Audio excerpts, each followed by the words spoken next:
Hello.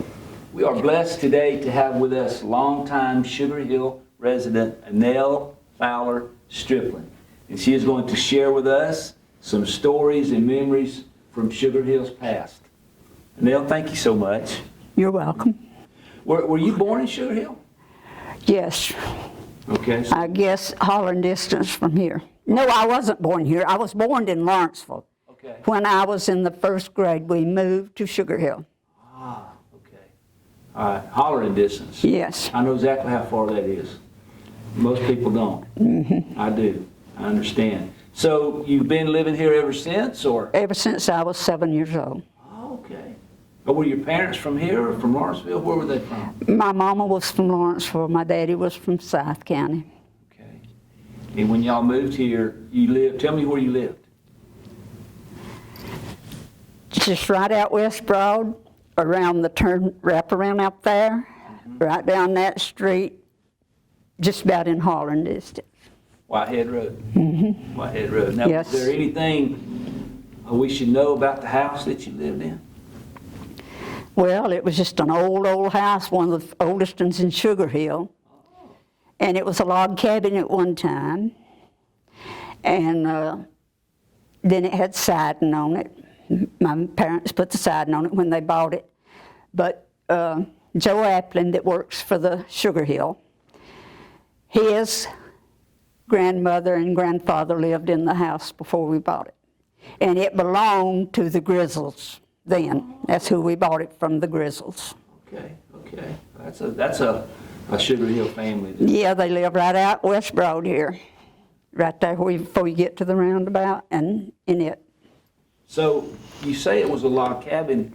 Could you see the logs? No, you could never see them. They had another weatherboarding over that and then siding over that. Okay, okay. And what happened to that house? Somebody from Fulton County brought it. They tore they had to have masks and all to tear the asbestos off of it. And then it had a rock chimney. They tore all of that down. They took fruit jar lids and labeled every log so they could put it back like it was. They numbered them, and then they tore it down. They took all the brick, and they took all the logs over to Fulton County, and I sure wish we could find where it's at. So they reassembled it? Yes, reassembled it and made a log cabin out of it. Well, we need to find out where it's at. Yes, we do. I'd love to know myself. Is it like some sort of park or something? I don't even know, but it's in Fulton County. Okay, well, that's a job for the society. That's something we need to look into and see if we can find. I sure would love to see it now since they got it together and everything. Amen. Amen. Amen. So, what did your mom and dad do? My mother, well, before she started having kids, she was a school teacher at Lawrenceville. And I have a picture of her school class over there. Oh, okay. And one of her students was Roger Bradford, that lived in the housing project out here. And when the shoe shop was here, he had a cart and he rolled it out here and sold candy and everything to the shoe shop workers. Now, we're going to get to the shoe shop in a minute. I want you to tell me about that. But he would roll his little cart From his house out here to the housing project. That's good. Now, about what years are we talking about this? Can you remember? About 57, 58. Okay. That's interesting. So your mom was a school teacher. Did she do anything else other than raising a family? Well, after she started having children and we moved up here, she operated the cannery that was right over here at the end of where you pull out of that street around by the Civic Center out there. At the end of the road, there was a cannery out there, and she operated it. Cannery. Yeah. Okay, I want to ask you something now. You and I know what a cannery is. Yeah. But there's going to be some younger people watching this who may not understand what a cannery is. Can you tell people what a cannery is? Well, you took food out there, even meat, vegetables, and you canned them in a can just like you get at the grocery store.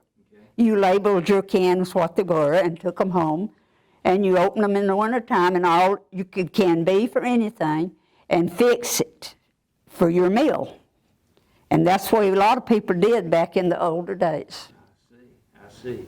So how long was that, did that stay open? Do you remember how long it was? I don't know how long it was, but I know I had a brother in the first grade. And he wouldn't go to school. And for this simple reason, he stayed down at her grandpa's, Wayne Hill did. And he played with Wayne, and he thought Wayne ought to be in school, and he didn't want to go. So the teacher, she got on to him one day, and he just keeped her and walked out. And then he went over to Canada where Mama was working. She'd have to take him back home. He'd be down there playing with Wayne then, and so she just waited till the next year and sent him to school. Next time I talk to Wayne Hill, I'm going to ask him about that. That's pretty funny.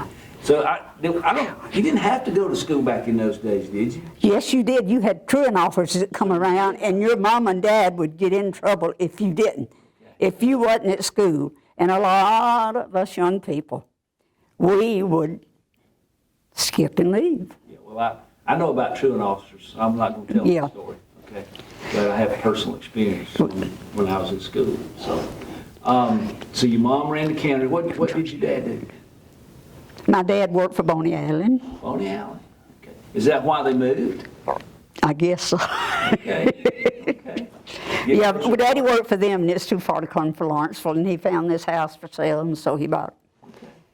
Well, that's interesting. Now, when you were little, do you have any special memories of when you were a little girl of around in this area? Anything that jumps out at you? Yes. Well, we lived next to her grandpa, and her, by the way, is Kim Tribble, which we owe a great assist to for this. We lived next to her, and Nellie Ruth was an all-star basketball player, which is her aunt, dear Tribble's daughter. And she didn't want to stay by herself, so Dewey went with her to the ball games, and she wanted me to come out there and stay with her. It was just hollering distant. And so I'd go out there and stay with her while he went with Ruth to the ball game. Okay. And when they'd come home, I'd take out, and it was dark. We didn't have street lights and nothing. And I was running back home, and I run into a man. I don't know who it was. I don't know from this day. But I hit him wide open because I didn't see him. And I didn't even hit the steps at home. I jumped plumb to the porch. He was probably just as scared as you were. He didn't know what hit him. That's funny. Did you go to church? What churches did you go to around here? I went to the old wooden one right out here where you go around to the whatever that center is down there where we vote and everything. Okay. And it was sitting right there, just even with the road right there. And it was an old wooden church. Somebody on Sunday mornings, the deacons or somebody, would go and start the fire in the wooden coal heater. Was that Sugar Hill Church? That was Sugar Hill Church, and then it was finally tore down, and the brick one was built right up here. Okay. So Sugar Hill Baptist Church. Yeah. And you went to that all the time? Yeah. Was church, was that a big part of the life of the community? Let's go back to the old church. Let's do. Down behind where my daddy lived in the old house, okay, there was a baptizing pool for the church. Oh. It was just a big concrete thing like you would say a swimming pool, but it wasn't that big, just a concrete thing. And they run water. There was a spring where you go through Spring Hill, and they run water from that spring down to the baptizing pool and would fill it up. And that Sugar Hill Church used that for their baptizing, the old wooden church. Wow. What is there now where the pool was? There's houses. Houses, subdivision probably. If you go through Spring Hill and you see the first house as you go down the hill right there, as you turn down Spring Hill, that first house, that is reason water is always in that man's driveway. That is where the spring was, and how they ever built a house there, I don't know. But that was where the spring was. I got a feeling somehow that wasn't brought up in the purchasing of the property. No. And another thing, Tom Scales lived across the road from the spring. And he had a bunch of children. And Mama, she took on everything there was to do in Sugar Hill, I'm telling you. She was a neighbor to everybody. And so he had a bunch of children. Let's see, he had 1, 2, I don't know how many children he had. Anyway, they got sick.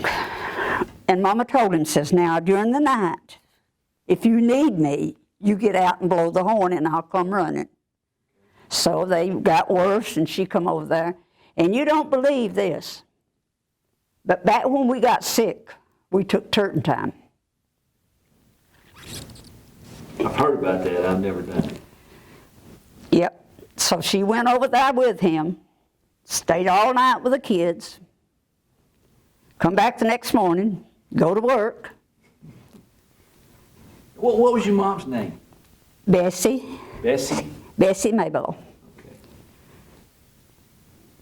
That's some good stuff. So did everybody pretty much go to the same church back then? And Yes. Church. We had a Methodist church too, and they went. Okay, all right. So that was good. But it was a big part of life. Yeah, we had a Baptist and a Methodist. Okay. And a Presbyterian uptown. Uptown being Beaufort? Okay. Right there on Main Street. Did you go to school here? I guess you did. What schools did you go to? Sugar Hill, right over here, an old wooden school. Sugar Hill Elementary, Sugar Hill High School? Yeah, they was both right across the road here together. Brick. The high school was brick. The other one was just an old wood. They were beside each other? It's set right here where the complexes are now. Okay. And the elementary school was beside it, or was it all? There's a hill there where the Vice Center was. Yeah. Well, that's about where the elementary was. Okay. And Sugar Hill had the high school then, didn't they? Yep, it was right below it. And you went to It was facing Level Creek right there. Okay. And you went to both of them? Yes. And her grandmother on the Wheeler side, they run a store right below right out here at the corner, right here, where the old building is now. Right across from it, they run a store there. And we leave the school at lunch and run down there and get us a bar of candy or something. Well, let me ask you a question about the store. Because when we say store today, again, a lot of younger people, they have in their idea of what a store is. But I don't know this for a fact, but my intuition tells me that a store back then, there's a lot of little stores like I remember, they were pretty small, and you'd come in and they'd have a little bit of... Yeah, and they had a wooden floor too. Wooden floor, yeah, and you go in there and maybe buy you a Coke and a candy. Yeah, and like that. Head right back up there, about as far as from here to the length of out here at the parking lot where we're at now. We just run back up to the schoolhouse. And the school would let you go back and forth? Yeah, well, they let us go take out. It had to be during the lunch period. Okay, that's good. So you went to school here. Tell me, what did you do for fun as a teenager? Well, after we got grown, I got a car. Mom and Daddy bought me a car when I got out of school. Oh, that's impressive. And we just ride around. Everybody that had a car was famous. I bet that was unusual, wasn't it? Yeah. But of course I paid my mom and daddy back. I'm going to change gears with you a little bit. All right. I'm assuming back in those days that agriculture, farming was a big thing. That's what my daddy done too. What were some of the major crops that most of the people would cultivate back then? Corn, that was a big crop. And peas, green beans, and then we'd take them over to the cannery. Yeah. And Lord, I've worked in the field all day long. I'd blister through my blouse. What were you doing? Tell us what you were doing in the field. Well, I'd sow corn, drop the corn, and put fertilizer and everything. So when it came time to harvest, was that fun or was that hard work? Yeah, because we had to shuck the corn. What were some of the... And we'd take the corn to the mill and ground it and make meal. Where was the mill? Over here at Wooders Mill. Okay. Wow, that's good stuff. What were some of the notable farms around this area? Well, my daddy had 18 acres. That's pretty notable. Right there where the house was, the log cabin. Okay. Off Whitehead. Yeah, right there off Whitehead. And part of it joined what comes in off 20. Okay. Do you remember, did all your friends have farms, or how did that work? Not all of them, no. No. Was it mostly farms around the outside area here? Yeah. And right here in town? Okay. And did y'all have any kind of a community organization for the farmers, or was it just every farmer for themselves? Yeah, for every farmer for himself. And we sold stuff too. We had tomatoes. Where'd you take it to sell it? People just come to the house and get it. Oh, that's nice. The customers came to you. And I can remember when I was little, about 7 and 8, we had a rolling store that come by the house. Oh, it just tickled us. One day a week, that thing would come down. We'd save our money and we'd go out and get a bar of candy for 2 or 3 cents. Oh, yeah, living good. Yeah, and something to drink. What was your favorite candy bar? I don't even remember now. Did you drink Coca-Cola or Pepsi or what? It was a pleasure to get a Coca-Cola. Pleasure. Let me ask you another question. What were your first jobs that you had? I worked right here. City Hall? No. Shoe shop. The shoe shop. Oh, so the shoe shop was right here? Yeah. Right, shoe factory. What did you do there? I don't know, I inspected and everything else. I didn't work there long. I got a job. I just done that because I felt like everybody ought to work when they get out of school. So I just took it because I needed a job. We've all been there. And I wanted to work. I wanted my own money. Absolutely. And so I worked till I got on to Frito-Lay. I worked for Frito-Lay for 21 years. I retired there and I went to Makita in quality control, and I went to Makita on, I done quality control up there. Okay. I worked there 11 years. I worked for the shoe shop here and in Flower Branch for 9 years. Wow. I worked for Frito-Lay for 21, and I worked for Makita 11. All right, let me ask you this about the shoes now, the shoe factory. Your quality control. Yeah. What would you look for? In the shoes? Yeah, to make sure the shoes were good enough. Well, a lot of things. I mean, I could do just about any job online. Okay. Stitched the round thing around it and everything. And then when I got to Flower Branch, that's when I worked in quality control. I mean, I'd inspect the things on the line and everything. Mm-hmm. And if something was bad, would you throw it out, or did they go redo it, or how? They had to redo it. Had to redo it. I never had problems finding a job. When I retired, I wasn't satisfied staying at home. So I walked every morning 2 miles, and going down the road right here, it had a sign on the bus center, help wanted. So I just took my tail in there and I says, and the woman in the lunchroom come in about that time. She says, which is Joe Aplin's mother, she came in and she says, what are you doing in here? I said, I want a job. She says, come on, don't, just leave it right here. So I went down there and got an application, filled it out, and they called me right after I took it back. I went back down there, wanted to know if I'd come in the next day, and I said, yes. What did you do there? I monitored the kids in the lunchroom during lunchroom break. I just wanted something part-time. And that was the best job I ever had. I love them kids to death. Some of them would hug me when I'd have to get them up, and they'd have to go back to their room. And That's sweet. That's your best job, most favorite job? yeah, I loved it because I worked there 3 years, and my knees went to bother me walking on that floor, and I quit. But Joe Applin's mom will tell you she's the best I was the best worker they had down there. So do you still get out and walk? Walk up? And not here since I've been poisoned by Cipro. Oh. Ooh. That don't sound too good. It's not. Is that something they can fix or something you No, they can't fix it. take medicine for? Well, next month they're going to start giving me a shot. Okay.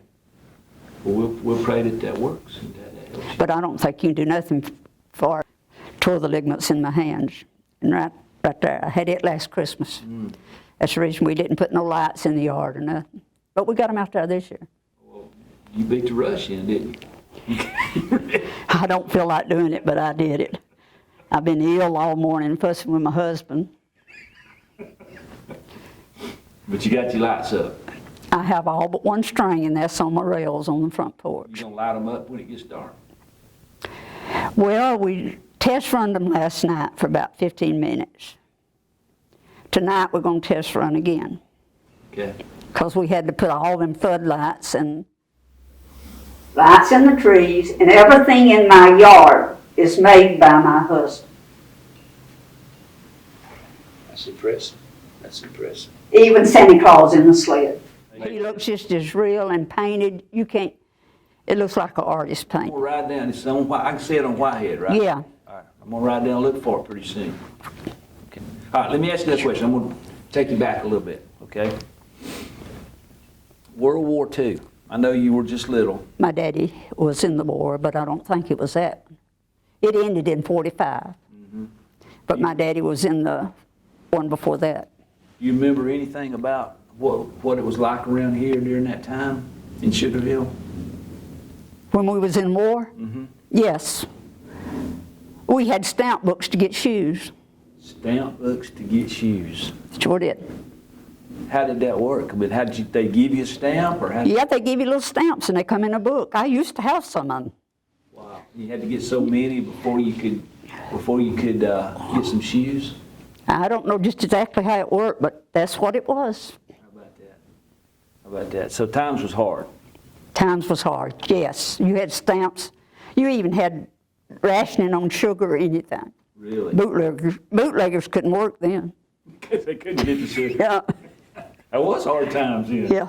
It was hard times. I think Sugar Hill has a little history in that area as well, which we won't get into detail with today. But so you remember that? Yeah, I sure do. Do you remember? Was it a? I was 8 years old. Okay, 8 years old. Wow. So were I still got some of my memories. obviously, At 83. you got some good ones. Do you remember being afraid, or did you really understand what was going on, or was it just like that's the way life is? That's just the way life is, because at 7, 8 years old, you Didn't really know the difference. But it was hard. I know it was hard for parents to raise their kids and everything. Tough times. But Mother and Daddy would have done anything for us they would have done without themselves. That's the kind of mom and daddy you want. How many siblings did you have? 5, Boys, girls, how many? 1 sister and 3 boys. And you're the oldest, youngest, in the middle somewhere? I'm in the middle. Okay. Did they stay in this area when they grew up? Yeah, my brother that died about 9 years ago lived on Whitehead Road right below me. Okay. Right there next to where my daddy's home place was. Stay here. This is a good place to stay. Yeah, and then they built another house right beside the other one, and it's on Whitehead Road. And my sister-in-law lived in it till she had to go to assisted living up Brookdale. But the house is still there. Okay. Let me ask you something else. Talk about Lake Lanier. You remember when they were creating Lake Lanier? Yes, I do. Dam and all that. You got any stories for us about that? Well, all I know about that it was a dirt road through there. And all the way up to coming was dirt. I mean, and when it would rain, I'm telling you, it was dirt. And it was just up, downhill, up and downhill, up and downhill. And one of my neighbors down below me on Whitehead Road, in fact, his daughter was in the room with me at school, and he got killed over there. Really? That was a fatality that had building the dam. Oh, man, do you know what happened to him? I don't know what happened, but he got killed. Well, it's a dangerous work. Mm-hmm. Did it change things around Sugar Hill when the dam was built? Changed a lot. Yeah. Give me some examples.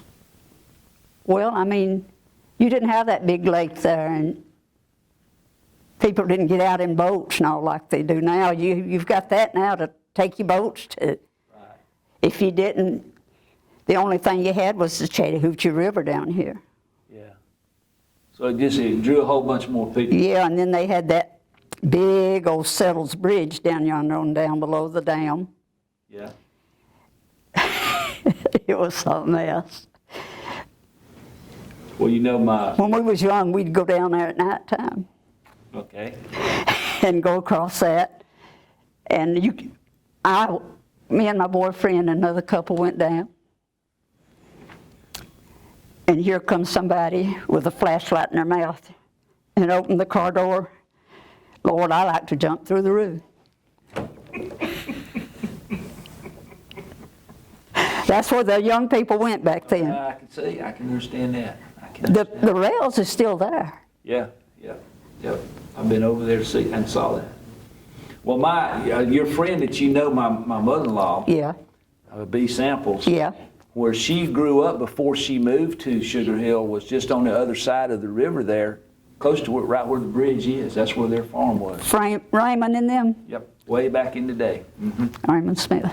Before they moved across the river and moved to Sugar Hill. So. And their house is still out there. I don't think so. Not the one that was in Forsyth. Which one are you talking about? I'm talking about the one that lived here on Sycamore Road. Oh, yeah. It's still there. She still lives. Well, who lives in the new house right there below them? Is that where you live? Yes, I thought you lived in Toccoa. No, ma'am. I was born and raised in Toccoa. Oh, so you live in that new house below her? I do. Mm-hmm. I do. Me and my wife, I retired a few years ago when we built us a little retirement house there to be next to her, be next to my wife's mom. Well, she is one of the greatest. She is. She looked after her cousin. She's going to have a star in her crown. So, Lake Lanier, Buford Dam changed things a lot. Yeah. It's a closer way to come and everything, too. Mm-hmm. Yeah, easy. I guess you probably remember when most of the roads around here were dirt roads, don't you? Yeah, ours was dirt road we lived on, yeah. Whitehead Road. And we used to come, when I went to school, we would come up, we couldn't ride the bus, we lived too close. We would come up to where I lived, and right where I live now, we would cut across the woods and the graveyard right out here, and there was the school. And that's the way we went to school. We cut behind Sonia Simpson's house. She lives across the road from me. They fixed up that old house. And we'd cut right behind her house and go to school. Just as a crow flies. I have went home for lunch. Close. Mm-hmm. What about when it's pouring? We thought it was a long ways in. Was it pouring down rain? Were you cold? Well, no, I didn't go home then when it was pouring down rain. Mama would put us a sausage and biscuit in a sack, and we'd take it to school. Well, that sounds good. Yeah. We didn't have lunchrooms. You took your lunch. So you walked to school, the bus wouldn't pick you up because you're too close. Mm-hmm. So you had to get to school. What about when it's 20 degrees out there or 15 degrees? You put on your big old coat and go on. Wasn't such a thing. You take your umbrella and go on if it was raining. You didn't think twice about it. You just went. Yeah, things have changed. And Daddy had a pickup truck, and he couldn't take all of us. And it rained because it would be you'd be having to sit in the back. So might as well walk. If you could tell us one or even maybe two things about Sugar Hill's past that most people probably don't know, that they should know, what would it be? Well, I don't know. This used to be the main road right here. Right when you go right out through here, where the station is out here, the racetrack. Right across the road there was Rocky Venable Station. Okay. There was the road's fork there. Coming highway come up to there, and this road went right on straight through yonder. It didn't bear around like this. It went right on out straight through the yonder. Gotcha. And here was Rocky Venable's store. And that's where we go get gas and everything. So yeah, he was a gas station store and everything. Yeah. Okay, Rocky Venables. We had. And he lived with, in other words, his sister married her grandpa, Tribble, after his wife died. Anything else that people should know that they might not know? Well, and when the train wreck happened up here, and it killed them 5 girls from Forsyth County. That was a tragedy. Yeah, my brother was the first into it. Really? He lived in Duncan Down. That was a sad thing. From everything I've heard, that was a horrible, dangerous crossing too. And Johnny's niece's husband owned Ingram's Funeral Home. That's who picked him up. See, my husband's from Cunning. Okay. He's kin to everybody over there. Well, the good thing that came from that terrible tragedy is they changed everything around. And Yeah, it's safer getting around now. They call that Mangram's Curve. Yeah. It took them all the way down the track, and my brother lived across the railroad tracks, and he was the first one to get to him. It tore him up. If you could pass along some words of wisdom to Sugar Hill residents that are here with us now and the ones that are going to be here in the future, what would you tell them? Well, it's a whole lot different and more convenient than it used to be back in the old days. And you have more convenience and everything just here in Sugar Hill. And I wouldn't want to live nowhere else. Well, I love that. I agree with you too. It's the best place I've ever lived, ever. I think the world of it. So you've got things you can walk to. Yeah. And enjoy. We used to have to go plumb up to the city of Beaufort to Do anything? to buy groceries or anything. But you just about have to drive that far now to get groceries if we don't get a grocery store here in We fixed Sugar. to get one though. We fixed to get one. Out here. Yeah. Be on our side of 20 over there. But it's going to be a foreign grocery store. That's all right. It'll be food you could eat. Yeah, it will be a food instead of having to ride to Kroger or down to Publix. So would you say the good old days were good in some ways they weren't so good? Is that? Yeah, that's right. Yeah. I mean, we have so much more freedom and everything than we did back in them days. That's important to know. More entertainment. You didn't go out and eat back in the old days like you do now. Of course, I don't go out and eat much no way. Wasn't where to go, was it? I mean, around here. We went up to the North Pole at Beaufort and the Dairy Queen. The North Pole. I didn't know. That's the first I've heard of that. North Pole? Yeah. That is turn right there to the Methodist Church and go right down there, and it's Finney's Insurance Company now. Oh, okay. Okay. What was it? An ice cream place or a restaurant? Yeah, our ice cream place. Everybody, that was their hangout. That's where we hung out. I see. Over there, we got tired of hanging there. We'd come across the railroad to the Dairy Queen. And then go to Settles Bridge later. Yeah, and go to Settlers Bridge when it got dark. If you had to pick one thing that you would, the one thing that you think about Sugar Hill that you like the best over all these years, what would it be? I don't know. I got a good education from these small little schools that we had, but my mama always told me, if you don't go to school and get an education, there ain't nobody gonna give it to you. And the best you can do to get a good job, you need to go to school. Well, sounds like have always been a lot of good people. Yeah, they have. A lot of good Christian people and everything. That's good to know. Everybody knowed everybody, and everybody pitched in and helped everybody. That's good. That's what community is. Yeah. Well, I just want to say thank you for taking this time and coming and sharing with us. And you've been a blessing to me and everybody here and everybody that's going to watch this for a long time. Oh, Lord. So thank you. Okay, thank you for letting me be here.